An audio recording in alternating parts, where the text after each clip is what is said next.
ವೀಕ್ಷಕರೇ ನಮಸ್ಕಾರ. ನಾನು ನಿಮ್ಮ ಸಿ ನಾರಾಯಣಸ್ವಾಮಿ, ವೀಕ್ಷಕ ಕನ್ನಡ ನ್ಯೂಸಿಂದ. ಪ್ರಿಯ ವೀಕ್ಷಕರೇ,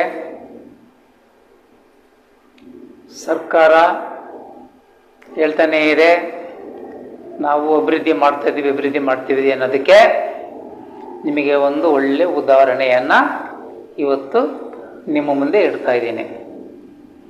ನೋಡಿ, ನಾವು ಯಾವುದೋ ಕೆಲಸದ ನಿಮಿತ್ತ ಕೊಡೂರಿಗೆ ಹೋಗಿದ್ವಿ. ಕೊಡೂರಿನ ತಾಲೂಕು ಕಚೇರಿಯಲ್ಲಿ ಒಂದು ದಾಖಲಾತಿಯ ವಿಷಯವಾಗಿ ಹೋಗಿದ್ವಿ. ಆ ತಾಲೂಕು ಕಚೇರಿ ಇಲಾಖೆಯಲ್ಲಿ ಕೆಲವೊಂದು ಇಲಾಖೆಗಳಿದೆ. ಅದು ಸೌಧ, ಆಡಳಿತ ಸೌಧ ಅಂತ. ಅದರಲ್ಲಿ ಕೆಲವಾರು ಇಲಾಖೆಗಳು ಇದ್ದಾವೆ. ಖಜಾನೆ, ಉಪನೋಂದಣಿ ಅಧಿಕಾರಿಗಳು, ಆಮೇಲೆ ಭೂಮಾಪನ ಅಧಿಕಾರಿಗಳು ಕಚೇರಿ.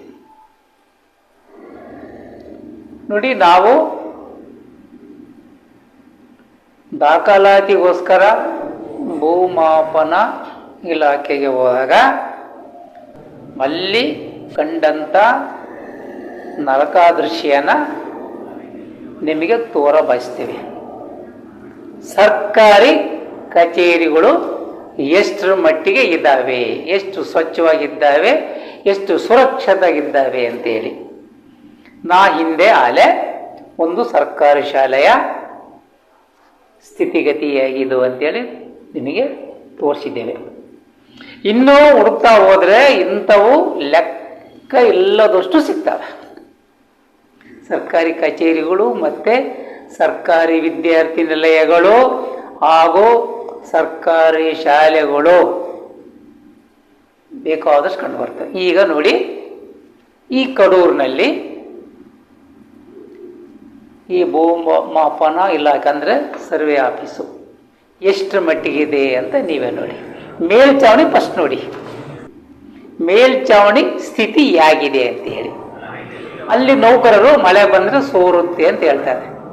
ಅದಕ್ಕೆ ಅವರು ಮಳೆ ಬಂದಾಗ ಮೇಲಿನ ತಾಡ್ಪಾಲೆಲ್ಲ ಮುಚ್ಚಿ ಭದ್ರ ಮಾಡ್ತಾರೆ ಅಂತೇಳಿ. ಒಂದು ವೇಳೆ ಅವ್ರು ಮರ್ತೋದ್ರೆ ಸಾರ್ವಜನಿಕರ ಕಡತಗಳು ಅಧೋಗತಿ, ನೆಂದ್ರೆ ಮುಗೀತು, ಅಕ್ಷರಗಳೆಲ್ಲ ನಶಿಸಿ ಹೋಗ್ಬಿಡ್ತವೆ. ಪುಣ್ಯಾತ್ಮ ಕೊಡಗಿನ ಶಾಸಕರು ಸರ್ವೆ ಆಫೀಸ್ಗೆ ಹೋಗಿ ನೋಡಿಲ್ಲ ಅಂತ ಕಾಣುತ್ತೆ. ಅವ್ರು ಯಾವುದೇ ವಿಷಯಕ್ಕೂ ಸರ್ವೆ ಆಫೀಸ್ಗೆ ಹೋಗಿಲ್ಲ ಅಂತ ಕಾಣುತ್ತೆ. ಈ ಕಡೂರಲ್ಲಿ ಈ ಆಫೀಸ್ ಸ್ಥಿತಿಗತಿ ತೆಗೆದ ಮೇಲೆ ಇನ್ನು ಬೇರೆ ಬೇರೆ ಚಿಕ್ಕ ಚಿಕ್ಕ ತಾಲೂಕುಗಳಲ್ಲಿ, ಗ್ರಾಮಾಂತರ ಪ್ರದೇಶದಲ್ಲಿ ಇರತಕ್ಕಂಥ ಕಚೇರಿಗಳು ಯಾವ ಮಟ್ಟಿಗೆ ಇರಬಹುದು ಅಂತ.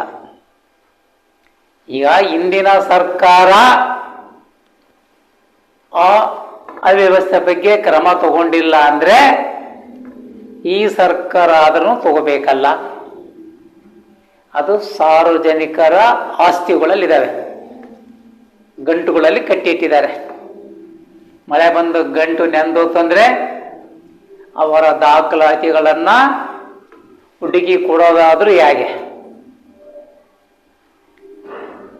ಚಿತ್ರದುರ್ಗದಲ್ಲಿ ಸಹ ಇಂಥ ಸ್ಥಿತಿಗತಿಯಲ್ಲಿರ್ತಕ್ಕಂಥ ಕಚೇರಿಗಳನ್ನು ಮುಂದಿನ ದಿನಗಳಲ್ಲಿ ನಾವು ತೋರಬಯಸ್ತೇವೆ.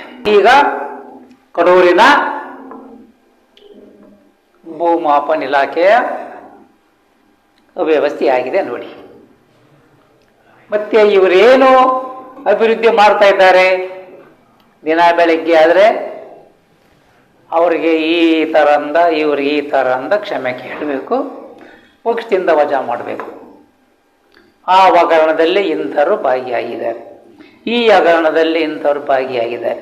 ಇದು ಬಿಟ್ಟರೆ ಆಡಳಿತ ಮತ್ತು ವಿರೋಧ ಪಕ್ಷದವರಿಗೆ ಬೇರೆ ಕೆಲಸನೇ ಇಲ್ಲ. ಸಾರ್ವಜನಿಕರು ಇವರಿಗೆ ಮತ ಹಾಕಿದಂಥವ್ರು ಇದನ್ನೆಲ್ಲ ಹೇಗೆ ಸಹಿಸ್ಕೊಂಡು ಇದ್ದಾರೆ ಅನ್ನೋದನ್ನೇ ಯಕ್ಷ ಪ್ರಶ್ನೆ.